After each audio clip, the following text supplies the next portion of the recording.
Hello, everyone. I think we started exactly on time, or just maybe 30 seconds before. It is Thursday, believe it or not, and it's 1 o'clock again on the East Coast. So it is another episode of the MSP Initiative. I am joined today by a good friend in the industry. I know that we say that every week, but Dan Wensley, who's currently with Warranty Master, but Dan's been in the game for a long time. How you doing, Dan? I'm well, George. I come by this gray hair, honestly. I'll tell you that much. Was it better gray or bald? Which would you, Well, you don't have to worry about getting a haircut during a pandemic as much as I do. So, This is true. This is true. The good old razor blade just is as far as I need to go, right? My right. so I feel you. I do. How's so you're based out of Canada. Where in Canada are you? So I live in Toronto, but it's funny, George, all the businesses I've run have been in Canada, but outside of Toronto. So Level Platforms back in the day was out of Ottawa, which was a 4-hour drive. Passportal was out of Calgary, which was a 4-hour flight. And now we're Warranty Master headquartered in Vancouver, which I'm out to every other week. Ended up getting a place out there as well. And we have a development office in Quebec as well. Wow. So like hardcore Canada, which is good. You mentioned right before this that you just got on and off a plane. My last flight, as many of us, was March 13th. I flew back from Vancouver on Friday, March 13th. We shut down the office over that weekend, George, and went 100% remote. And my first flight back to Vancouver to both check out my condo, and we actually put some management team members back into the office last week. So we put about eight managers and directors who begged to get out of their home offices and into, so we opened up the office again to start to create, that process. But yeah, it was the first flight I'd been on in months, which has probably been 20 years at least since that's been the period of time between flights. What's your airline of choice? So since Passportal was in Calgary, I moved from Air Canada to WestJet. So WestJet's a big carrier up here in Canada, does a lot of the Toronto to West Coast trips. So I became their frequent flyer of choice program about 5 years ago, probably. So took WestJet out, and it's funny. I've been following, the airline industry and obviously the entire travel industry. The Canadian airlines will not sell middle seats. So, I was bumped up to the premium area anyway, but it's masked the whole time, no food or drink. It's a 4.5-hour flight, George, breathing through a mask. It's a new experience. I mean, did they have like? There's been a couple of instances I hear where people are like, "Nope, not doing it." Have you run into that, or is In everybody? Canada, you're not allowed. I mean, in Canada, it is mandated. The safest place I've felt since the pandemic broke out, quite honestly, George, was Toronto International Airport. You walk in, 100% of the people were wearing masks. Everybody was completely social distancing. They had quite a process. Obviously, the travel volume is way down, so it was pretty easy to stay 12 feet apart, which we could. So the overall experience was good, but no, there's no question. I actually got caught just holding my mask down a little bit as I was watching Netflix on the flight, and they came over and said, "Nope, back up." So they're pretty militant about it on that flight for sure. No, that's good. I mean, that's good to know. So, how do like? So right now, the border between Canada and the U.S. is closed. Yep. We hear rumors, or at least it's been stated on a few different publications that may be the case for the next year. Do you buy Oh, I into that? hope not. Well, we certainly hope not. It was just extended for a month officially into middle of August, I believe, is the new deadline, George. But it's been what a time, right? You and I have been road warriors for many years. I was scheduled to be home in Q2. I was scheduled to be home in my house here in Toronto 4 nights total. So obviously that turned from 4 nights into 90 days. So let's get the border open when we can go get together and do our events and get together as an industry again. Whether it's open or closed right now, I don't think there's a lot of travel going on. Regardless, so it's the whole thing's immensely unfortunate for all for everybody. I think it's just the ability to make sure there isn't, transfer of Canadians and US. Why pollinate each other right now when there's really no need? You can Absolutely. fly to the US. I mean, the Oh. one of the misunderstandings is the land border is closed. I Hmm. could get on a flight today and come down and visit you. Is that true? That is true. Well, see, that's a misnomer. I think everybody thought that there was just a wall that went up to the space. No, we haven't built a wall that high yet on this parallel. On the 49th parallel, it's still open, but you can fly over it. Good to know. Good to know. Well, if there's something interesting, then I'm sure you'll find a way to get here. So that's good. Or vice versa. So for people who have never run into a Dan Wensley before, and there's only one that I know of, give everybody a quick stroll down professional lane, right? How did you start and how did you get to today? I got extremely lucky. I stumbled into this industry well over 20 years ago, George. I didn't have an email address. I know I'd never used email when I stumbled into the channel. Wow. I was Not even actually AOL? no, sir. I was in the newspaper industry overall, and the only reason I was able to transform into IT was because I understood the subscription-based model business.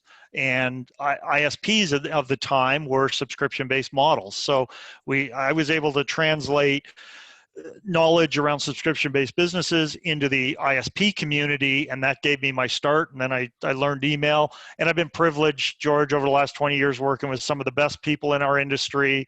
For really emerging technology companies is where I found my sweet spot and passion for the change, the evolution, the adoption, whether it's technology or service delivery model.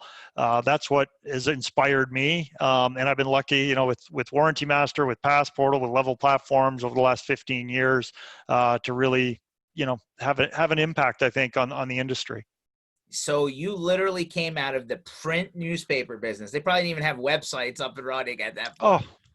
it was the only multi-billion-dollar industry that put all of its cash flow through the hands of 12-year-olds. So it was quite, I remember to this day, it was a newspaper that I worked with outside of Toronto, and the head of subscriptions went to this emerging .bomb company and invited me to come. And I met with the ownership, and literally, George, I knew nothing. I said, Kevin Litwiller was his name, and I said, Kevin, I'm not even coming to this interview. I know nothing about, it was internet set-top boxes, believe it or not, on Really? 33.6 modems. We couldn't wait to release our 56K modem. That was a big one. But I just understood the ISP industry and quickly learned and fell in love with our channel industry, and the rest is gray-haired history. Fair enough. So once you left the internet business, so Level Platforms, I think people pretty much, who have been around for a while remember that. That's where, the infamous team all started, right? Rob Ray, you had a bunch of industry veterans on that team. Dude, I'm super proud of every one of those individuals. If you look, Alicia Vetter is head of marketing at ASCII. Everybody knows Rob Ray. There's nobody who's run with it better than Rob. But a lot of the Datto Canada division was the original sales force that Rob and I hired 15 years ago. They've done incredible. Dave Sobel was a part of that team. I would argue to this day that was the best original channel team in the marketplace, and all of those people super proud to have watched their careers absolutely flourish and carry on. It's been inspiring. Yeah, so that's in the NFL here, we talk about the coaching tree, right? Hey, this guy spawned these coaches who went on and won Super Bowls, right? So I feel like that was your coaching tree, right? That was the heyday. I got pretty lucky. We did DattoCon a couple of years ago. It wasn't last year. It was probably 3 years ago, George. I think there was 18 to 20 former Level Platforms employees at that event, and we all snuck onto stage and took a picture together. Rob was there and a whole team. So it's great. We've got, I've got partners at ConnectWise and formerly Continuum, and we went to AutoTag. I mean, they're all over the industry. It's fulfilling. It's great to see. They're a great group of people. That's awesome. So needless to say, and I've kind of asked everybody who's come on board in one form or another, you've seen a couple of dips in the marketplace over the years, right? And probably, 2008 is one that everybody brings up with the banking crisis. And then there was like an early 2000s one, like 2011, 2012-ish one that kind of hit. So give us your opinion on like, what was, how did people make it through those versus what's happening now? I'm curious to see the differences. Yeah, it's incredible. I mean, all the way from dot bomb to Y2K, the early 2000s, or certainly 2008 was the tipping point. And early on, George, we said, and you heard this statement made over and over, well, the pandemic's coming, we had to do the economic shutdown, but we know when it's going to end and we're going to come right back.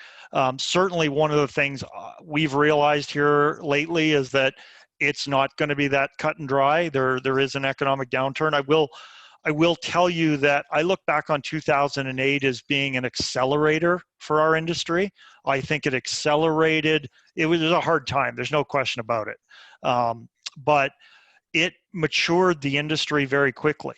When gas, and in that recession, gas prices went up, if you remember. And I remember Rob and I saying, how do we get transitional, break fix partners to make this transition to managed services? We'd been out there in the marketplace for a couple of years already.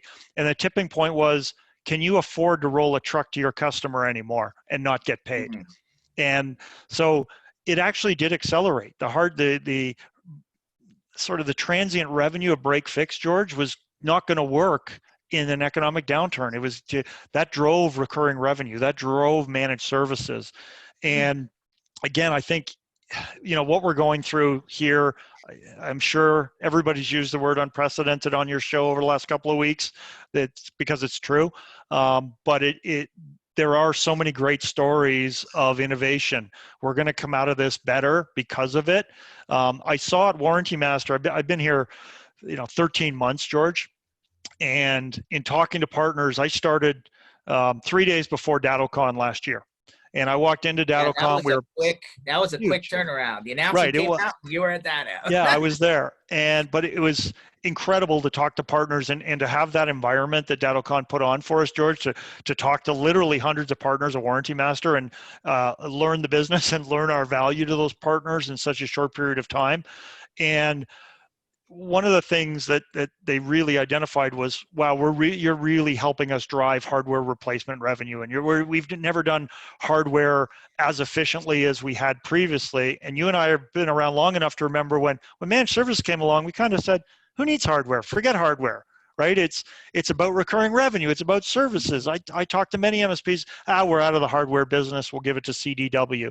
Yeah, for that's sure. come full circle, dude. Like, it is literally come full circle, where as IoT and, I looked at this and said, warranties, I've done password security and I've done the original RMM solutions. I'm not going to get into what an incredible misconception that I had even originally in my first conversations with the founders. It was, wow, this is incredible. And again, the market's come full cycle. Today we're at 7,000 partners in 76 countries. And I would say our impact for partners is the same or more than the original RMMs, the PSAs, some of the new vendors, that certainly in the VoIP business, everything. We're right there helping partners with really traditional work and automating that process.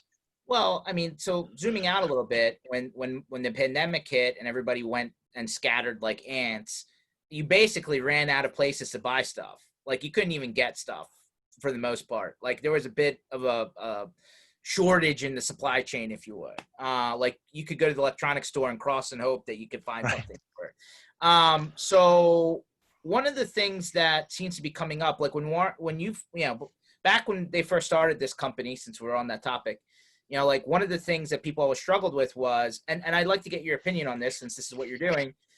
As an MSP, should we be covering unwarranted? Like, if I have a Dell machine that's 3 years out of warranty, I'm like, well, it's time to replace the system, right? Like, some people have different opinions on, hey, we charge an extra tax on the machines that aren't covered versus the machines that are. What are you seeing as like this status quo on this? It's a great question. And again, this is where the evolution and maturity of asset lifecycle management has really come, George. It is, and I'll make a pretty bold statement, it is almost irresponsible for an MSP to have a server inside an SMB outside of a warranty service coverage. It will cost you more as the MSP to fix. It will cause more increased downtime for your customer, and you are doing them no disservice by not selling them an extended warranty to ensure that the service is going to be there, the parts are going to be there, and that they're under coverage. Now, that said, always replace hardware when budget allows. If you can get your customers to say every 3.5 years, 4 years, we are swapping all this gear out, put that in your SLA, and some of best in class do that, absolutely do that. That we help do that. Our application helps drive a heck of a lot more hardware replacement than it does warranties. But when you don't have that opportunity, economic downturn, George, perfect example. Hardware budgets are being slashed left and right. They want that server that they spent $8,000 on to live longer. They're not going to replace it or even move to the cloud necessarily. Get that under. We've seen a 50% increase in the warranty services that we sell through to our partners just in the last 90 days. So general metrics, if you have them. Sure.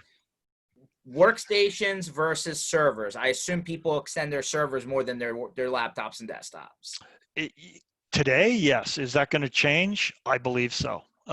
So servers, and I'll give you some round numbers and big data. We have about 10 million devices under management. Wow. 80% of those are workstations. So we have about 8 million, call it, workstations, about 2 million networking and servers. And the other 2 million that's left over is IoT, imaging, and other. Okay, so there's no question.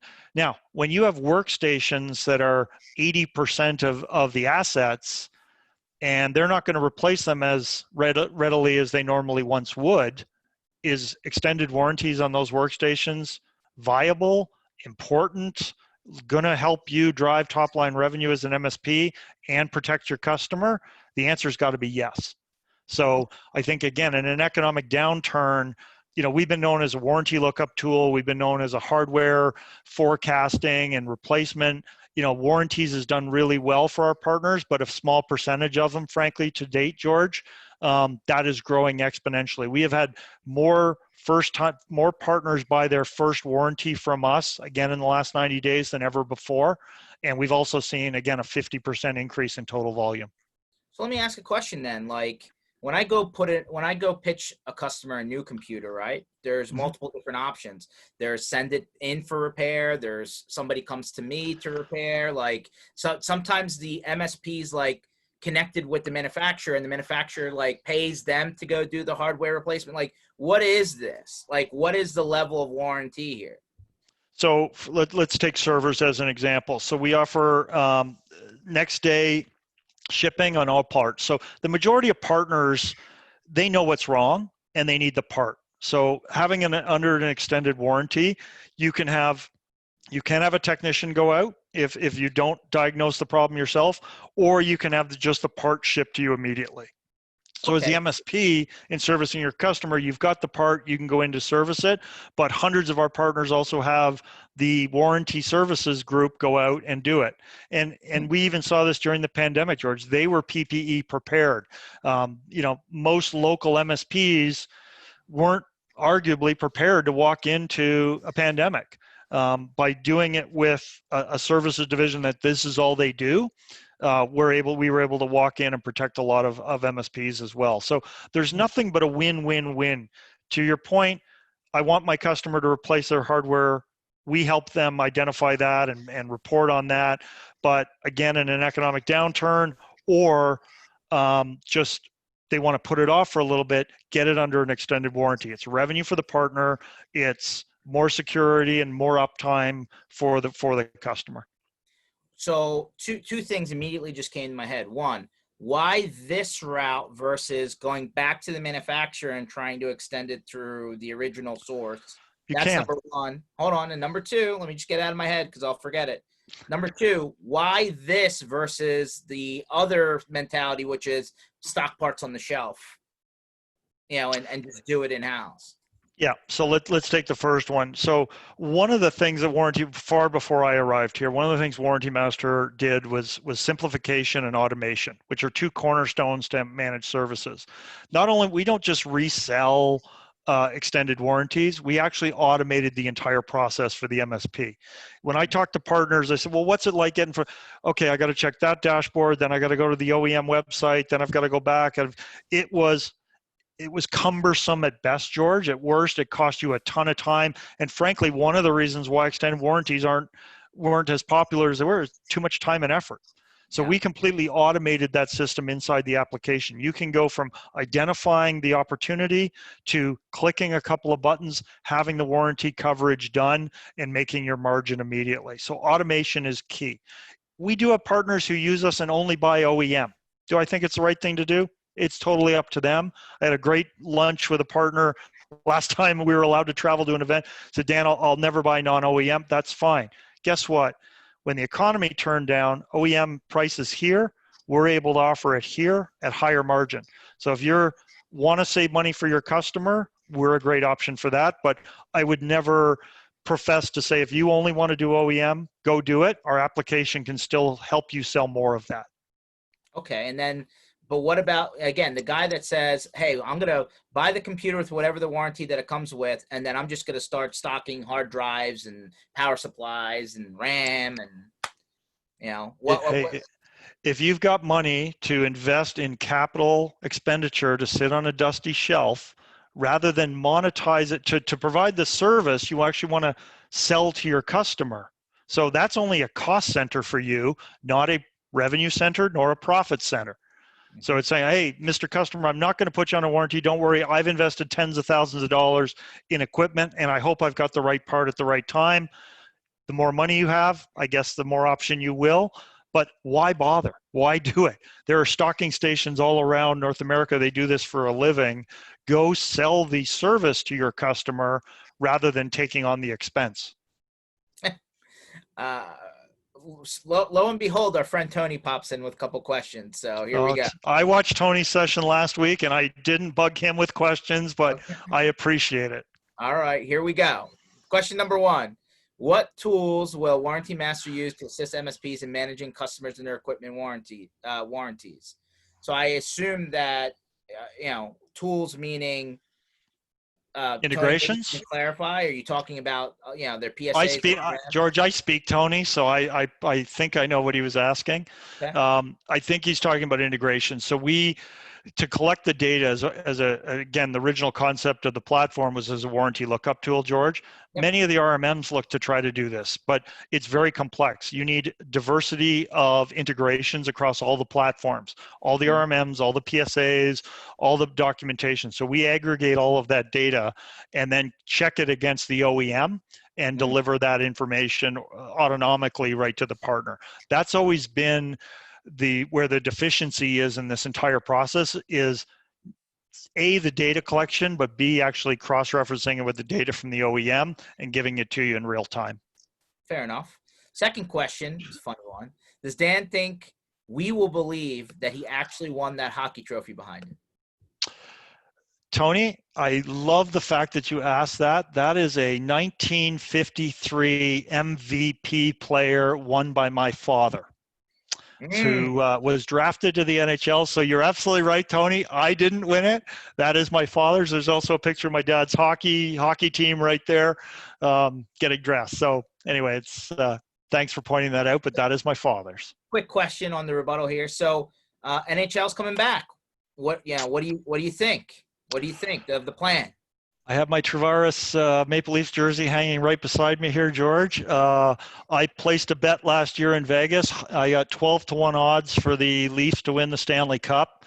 I don't even know what they're doing with those tickets and whether it's still valid, but I have it right here in my wallet. I think we're taking on Columbus. Anyway, long story short, we need this. Boy, do we need something else, right? We can't watch CNN or whatever anymore, or I think I've watched all of Netflix. So, yeah, I'm looking forward to getting hockey back in whatever form they can bring it to us safely. Awesome. I think we're all ready for it. Trust me. Okay. So coming back to, hey, 2020, we're going into the, for the rest of the year, going into the next year until this is all behind us, right? How do you suspect, or what would you suggest MSPs do to try and stop bleeding in terms of reduction of, covered employees, assets? Like, what is the, do we go out there and start doing other revenue lines that we normally wouldn't do? Like, what are you hearing out there? There's two trains of thoughts, George. One is like, okay, now's time to innovate. Now's time to go look for other revenue streams. I will tell you that's probably a good idea, but I will tell you what we've seen. First of all, there was an enormous spike in the number of assets being managed by our partners immediately following the shutdown. To your point, it was hard to get gear, but everybody went home. I'm sitting here with 5 devices in front of me. I work from home normally, but for a lot of them, our own asset count went up at Warranty Master. When I sent all of our employees home, yeah, we were buying new gear for them. So there was an immediate spike. So yes, you can get innovative. Yes, you should look for new opportunities. I will also tell you, we've left a lot of money on the table because the economy was so good.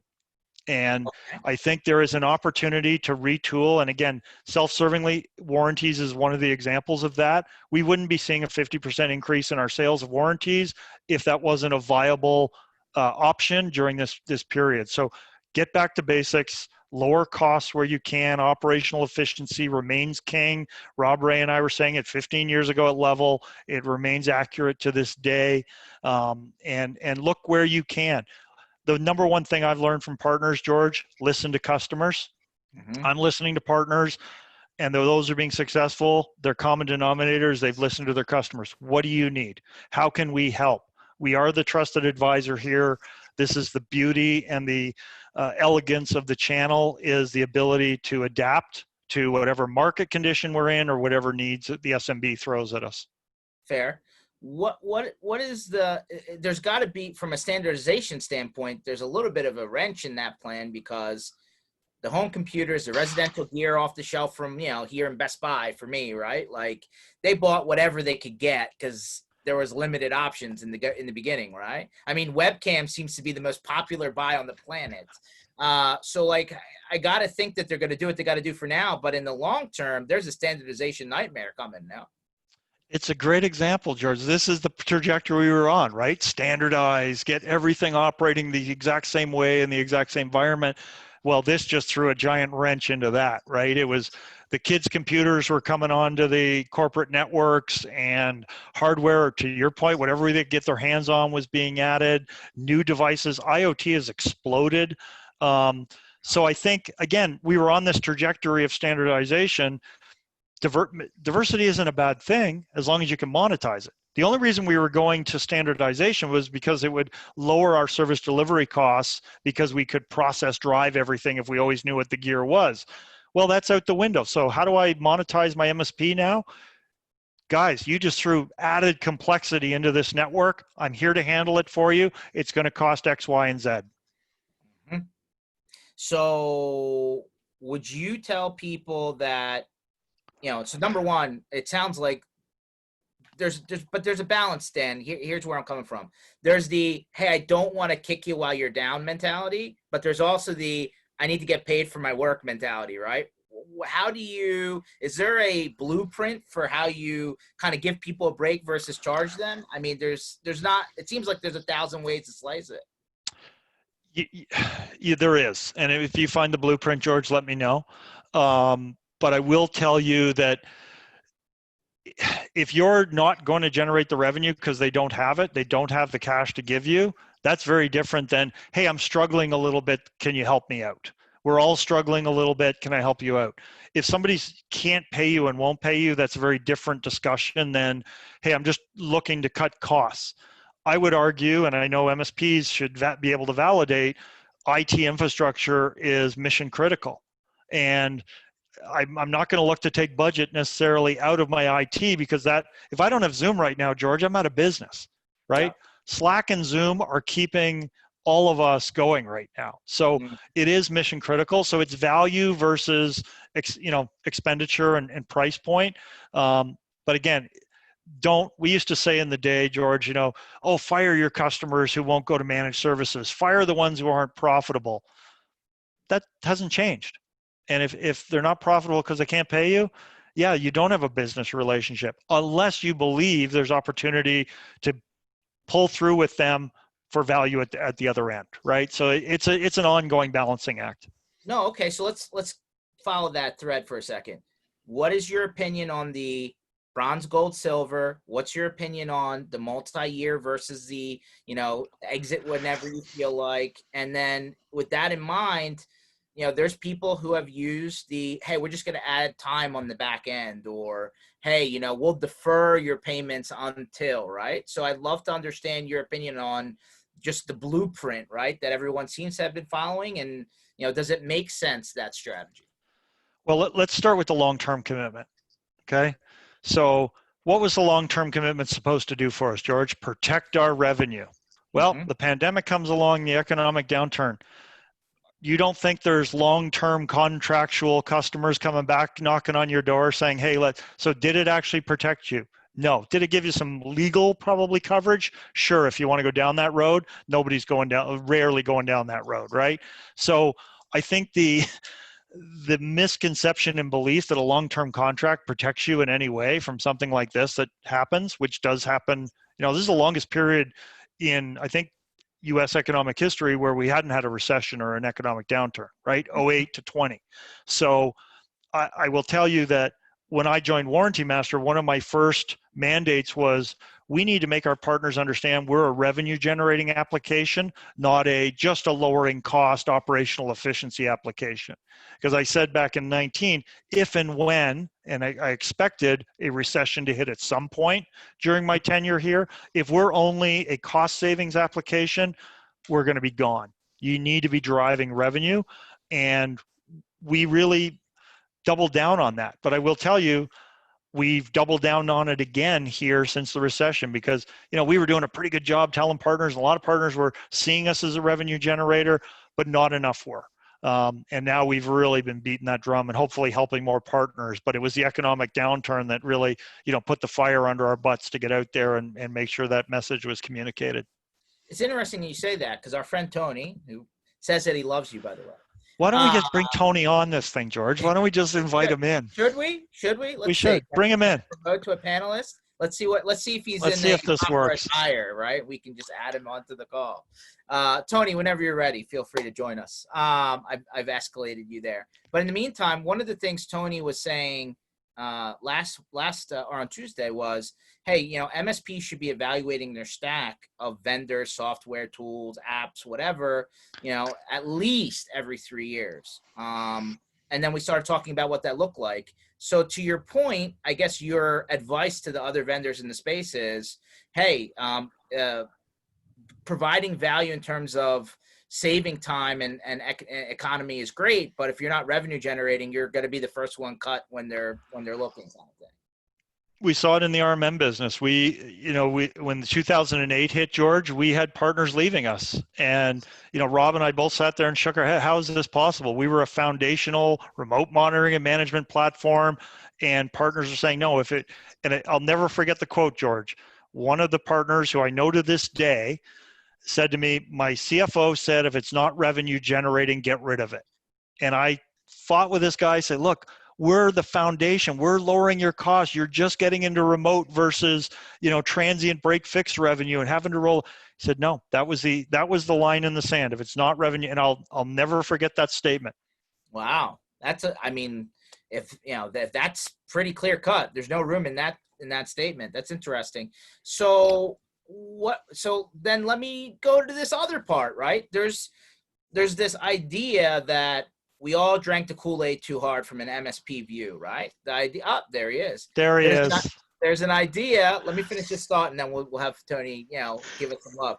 There's this idea that going to the trade show, keeping your credit card out and handy and swiping as you're going booth to booth was, actually hurt people, not help people, right? Because they ended up buying and they never implemented, right? That's still a challenge today, though, Dan, right? But I'll tell you, yeah, George, you're on the vendor side. You get it. You understand. We as the vendors don't want that either. Okay. There is no interest. We have no desire. And frankly, it costs us more money when we have a partner come in half committed and then exit. So onboarding is a big challenge for vendors. Let's get some vendor secrets out into the market, right? Onboarding new customer. Yes, we all want new partners. That's why we all go to trade shows and we communicate our message. But bringing you on for you to fail in 3 months or churn out is a waste of your time, a waste of your money, and same thing for us. So I think I love the early adopters of technology. We wouldn't be anywhere without it, but let's be diligent. Time and effort are the two biggest components to a good relationship between a vendor and an MSP. The money, forget about it. If you have the time and if you can put in the effort to be successful, I would say on any trade show floor, George, there's not a vendor you can't be successful with on that floor. If you adopt it, it's a part of your technologies, and you're committed to do it for your customers because you see value in it, there's no need to fail.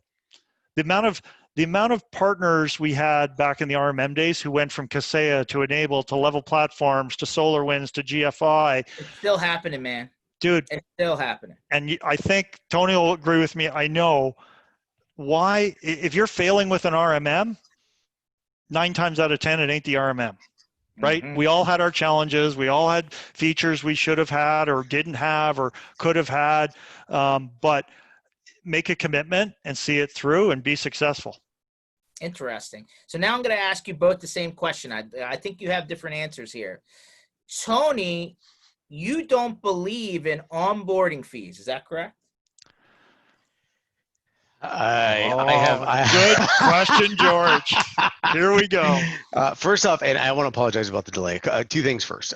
First, I absolutely love you two and have the utmost respect for Dan. Secondly, the delay was caused because I had that translator. I couldn't understand the Canadian accent. It wasn't, so I had to turn off the translator and then coming on board. It took a while. So I apologize about that.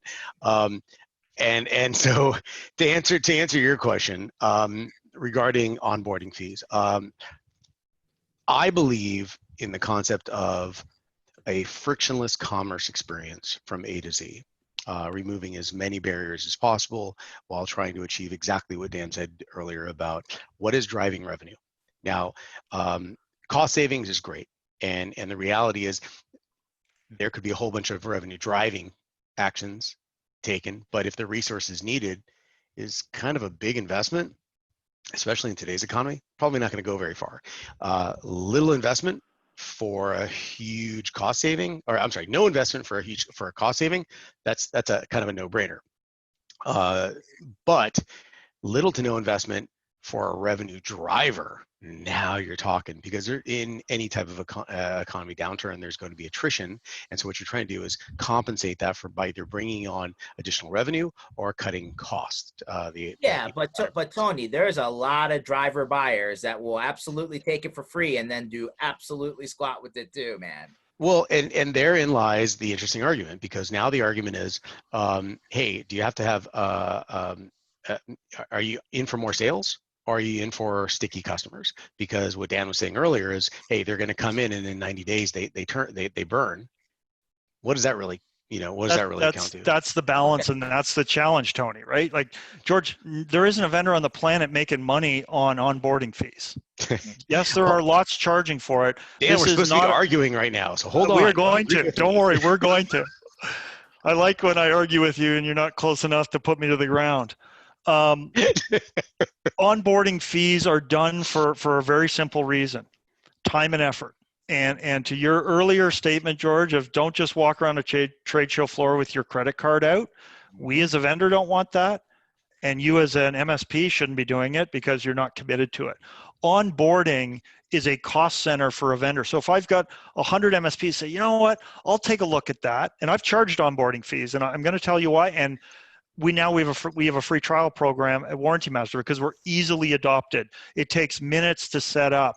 Partners get a value immediately. I will tell you, with something like Passportal, that wasn't the case.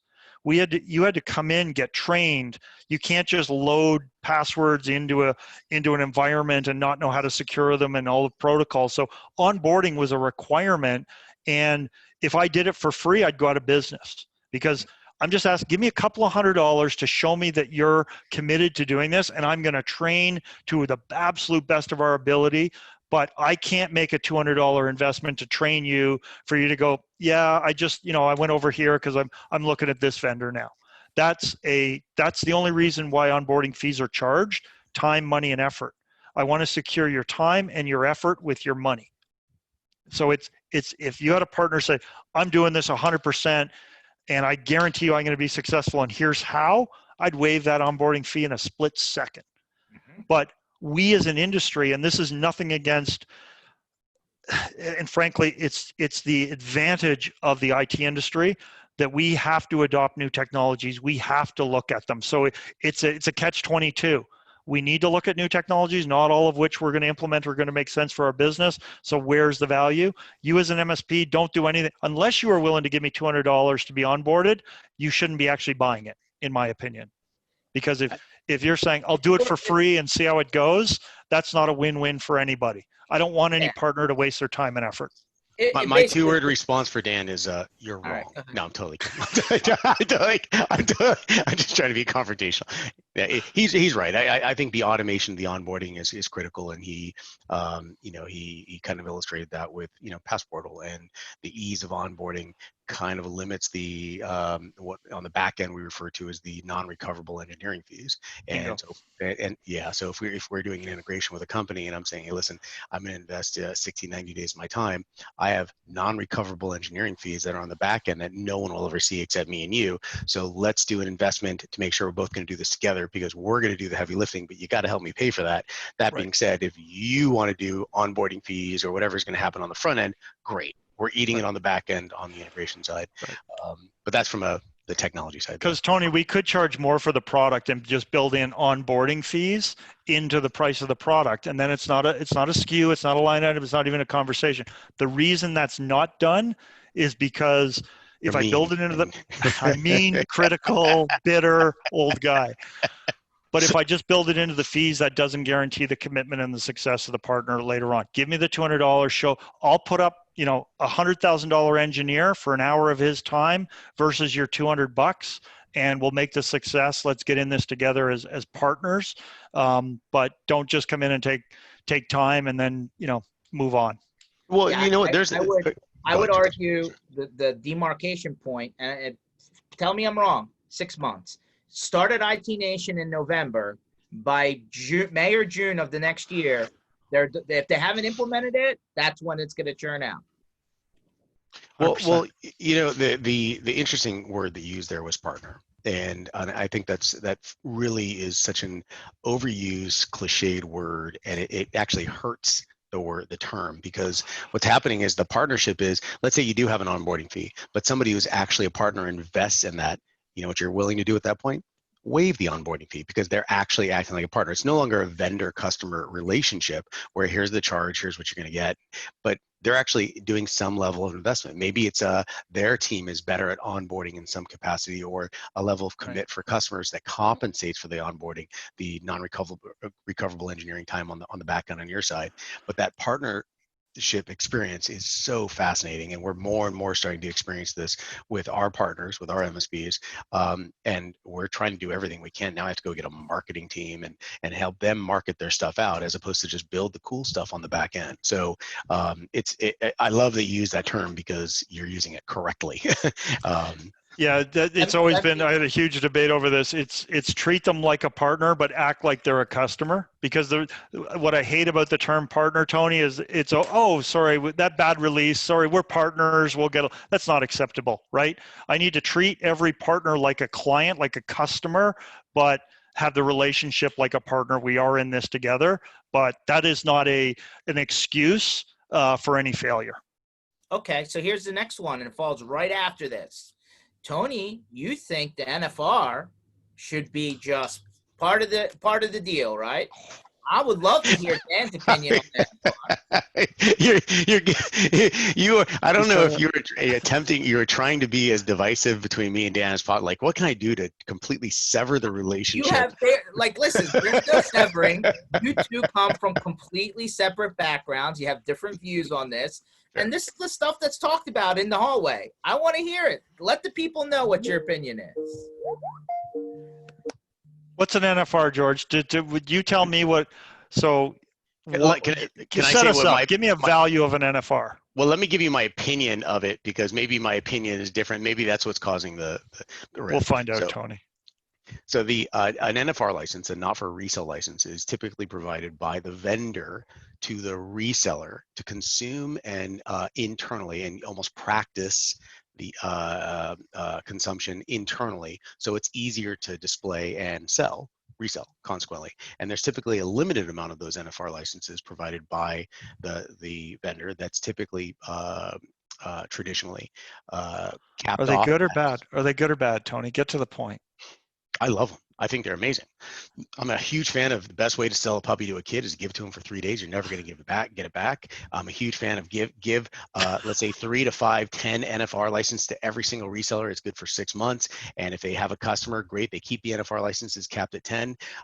If they don't, then guess what? They're either paying for it or they ditch it. And you figure out really quick. George, you're striking out on controversy, my friend, because I completely agree. We do 150 free Stop. trials every single month. NFR is absolutely a way to give value to a partner to try it. It is the counter to the onboarding fee, because if we were going to use it as a non-NFR, then it's charging for the license. That's kind of like an onboarding fee, right? So we agree on the onboarding fee, the reasons why, and the value to both parties that it may represent. And I completely agree on the NFR. I want every partner to be successful with it day one and move forward, whether that's onboarding, whether that's a free trial or an NFR license. I mean, are we giving it all away? I mean, we're giving them no onboarding. We're giving them the NFR for unlimited until eternity. No, I didn't say that. I said charge Okay. for the onboarding when it's a requirement that you as a vendor need to gain the commitment of a partner and I want partners to understand the onboarding there is not there to take your money or to rake you over the coals for the $3 or $5 or $1,000 you might charge for. It's to cover the cost and measure the commitment of the pursuing partnership. What if the NFR? What if they pay for the onboarding? They turn on the NFR. They never sell a thing. Now what? For the vendor standpoint, bluntly, George, at least we have covered some costs. Right? So it's hold a on. failure. It's a Engineered failure. obsolescence. Why not say the NFR? And this is where the technical back end, the automation, which equates to scalability, comes into play. And this is literally all I think about every single day is how can I do something to set it, forget it, and it'll auto expire, engineered obsolescence, or when acquired a new customer. And I threw out this, I had, by the way, after the last podcast, George, multiple vendors called me, hey, at the 45-minute mark, you were talking about NFRs. Can we talk about that? Because we have a distinct difference on, so I'm of the belief, and I'm throwing this out there. There's a Hail Mary, by the way, it scale it down. I believe that if we can say to a vendor, give me 10 NFR licenses that I can give to my hundreds of MSPs, my partners, 10 each. And they don't have to use it right away, but we say, if you activate this service, you now get 10 for 6 months. And at the end of the 6 months, we will tally if you have a minimum of X amount, let's just say 10 licenses underneath you, meaning a combination of 5 seats in one customer, 5 seats in another customer. If they're paid for, you get to keep those 10 NFR licenses internally indefinitely until you have less than 10. And it's our responsibility to A, calculate that, and B, provide, here's who have the licenses, here's how many licenses are out there and pending, timelines, et cetera, to the vendor. But the point is that I believe that I think 20% of the top are going to start producing customers right away. Congratulations. 20% of the bottom are probably never even going to use the software at all. And in between, there's going to be a combination. That bulk of it is going to be a combination, but I challenge that a big chunk of them are going to just say, hey, we didn't have a chance to actually go out and sell it because it hasn't hit our technical refresh window where we actually, we identify software we want to put in our stack and sell to our customers, but we actually like using it. So we are going to pay for the software, which means you just acquired revenue. Right. And I'm of the belief that will work because there's almost no effort from the vendor. There shouldn't be any effort from the vendor side. It should all be done from, well, the distribution side. It does, Tony, but the other thing is don't just, do that and cross your fingers and hope. Our goal, our mutual goal between the partner and the vendor is to take that, there are going to be a percentage who never, just for whatever reason, have to get distracted. There are going to be some who just take it and run. You're right that the middle portion of that 80 percentile, it is our mutual desire, both by the customer, the partner, the MSP, and the vendor, us, to make more of those guys successful. How do we do that? That's been the magic of this industry. Is it better onboarding? Is it better materials? Is it 5 more licenses? Will that be the difference for you to be successful? Those are the magic we need. What I can't excuse, both from my own team and any potential partner, is nobody wants to waste anybody's time or money. When we did onboarding fees at Passportal, and I hated it, but knew it was required because I needed that level of commitment. And I'd say, do not give me your money. Do not spend your time unless you're committed to do this, because it's worked for thousands of other partners. We're either going to do this or not. Now, knowing some will, majority did. But that's what I love about the onboard. It's really a barrier. Before I take your money, I want your commitment. Okay. All right. Next question. Cheesesteak or meatball sub?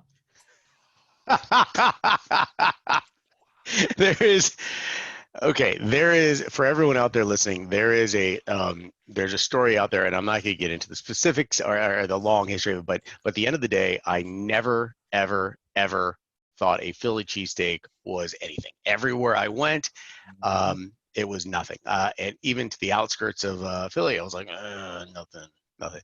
So George is offended, like at a deep level, and says, Tony, when you get here, this is where we're going. And of course, it's no big. I'm like, whatever. And just to hedge my bets, because I'm really hungry, one of us gets a cheesesteak, and I said, I'll have a meatball sandwich. Hey, we'll just split just in case. I'm a big fan of meatball sandwiches. I think each of us took a bite out. We're fighting over the remnants of his cheesesteak.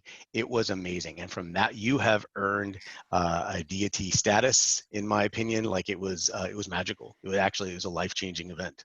So yeah, well said. Why don't we go to something more controversial, and I should drop, because I love hearing Dan. And every time I listen to him, when I'm not saying that I listen to him often, I hate listening to him, but I do learn something every single time. Why don't we talk about the topic about what is worse? Is it country music or Canadians?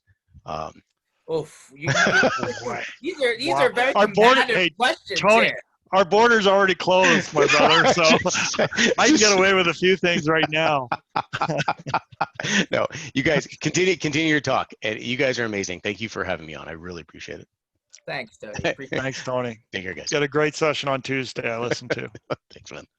Cheers. All right, couple closing thoughts here, Dan. If you were asked by one of your partners, one of your former partners, an MSP, at the restaurant down the street that you stumbled into on the sidewalk, what is the best advice you can give me to get out of 2020 intact? What would you give him? What would you tell him? Throw the old playbook out and build the new one. I think everything has to be reevaluated and relooked at, because we were on a completely 180-degree view. I will tell you, George, we were scheduled, and the example is Warranty Master. I'd been in the role for all of half of 2019. We're coming in. I spent most of 2019 planning for 2020. We had I added $1 million in salaries in the first 45 days of this year. We are, and we're planning to do huge things. We had so much money allocated to events. We were going to be out on the show floor, higher than anybody. We were even higher sponsorship at DattoCon, IT Nation, all of them. I think I said to you earlier, I was scheduled to be home in Q2 for 4 nights. We threw that entire playbook out, and we said, okay, here's the new reality, and here's the new thing that we're going to do for the remainder of 2020, and we stuck to it. There was rumor, events are coming back. Are you guys going to? No, we decided on March 16th we were not going to do another event in 2020. Now, I'd feel horrible if events were going on right now, George, and I was missing out on them. It would be killing me. But we had to make the decision. There's only one track we can go down, and we want to execute to it in a defined plan. And that would have been the track now, turns out not a lot of events are happening. But again, it could have gone the other way, but we would have stuck to our plan because it was the right economics. So I think retool, reevaluate everything. And I'm not saying throw out vendors or retool or do any of this stuff, but I would take the time to sit down and reevaluate. Okay, fair enough. if somebody came up to you on the show floor and said, hey, waive your onboarding fee and tell Tony Francisco to go scratch, but I want half off, you do that deal? So I have to waive my onboarding fee. I get to tell Tony off, and I give a 50% discount. That's right. I don't have an onboarding. I would buy the guy a beer. If he tells Tony off, I'll give it to him for free. Okay, well, there you go, guys. No. This is a partnership. The products, our products are priced at an opportunity for us to make money, continue to innovate, continue to provide value to partners, and for partners to make money in the case of warranties and things like that. So we don't have an onboarding fee. Again, I've run that model before in the channel. I am a supporter of it because I think it's the right thing to do for the partner and the company itself. With Warranty Master, I'm blessed. It's free trials. It's so easy. This is the most automated application I've ever been a part of, and it's a great place to be, George, both for partners and for Dan. Where do people find you? warrantymaster.com or dan@warrantymaster.com is my email. Okay. Ladies and gentlemen, I hope this was entertaining. This was a good one. Three-way, in the ring WWE edition, I think. Dan, I'm hoping that it sounds like we're not going to see each other in person before the end of the year, but I'm sure we'll have plenty of virtual happy hours left in the hopper. Yes, sir. If by chance an IT Nation or something like that pops off towards the end of the year, if things settle down, I hope we do get a chance to have a beer in person. I'll be there if the opportunity's there, at least to fly in and see friends. So for sure. Thanks, George. Thanks, everybody, for watching. See you next Tuesday, and then Thursday after that, 1 o'clock Eastern, MSPinitiative.com. This session is recorded, and you can go back and rewatch all of those, those battles. And make sure to send Tony, your comments directly. He'll hate mail. You mean hate mail for Tony? Right, exactly. Have a good one. Thanks a lot. Thank you, George. Bye.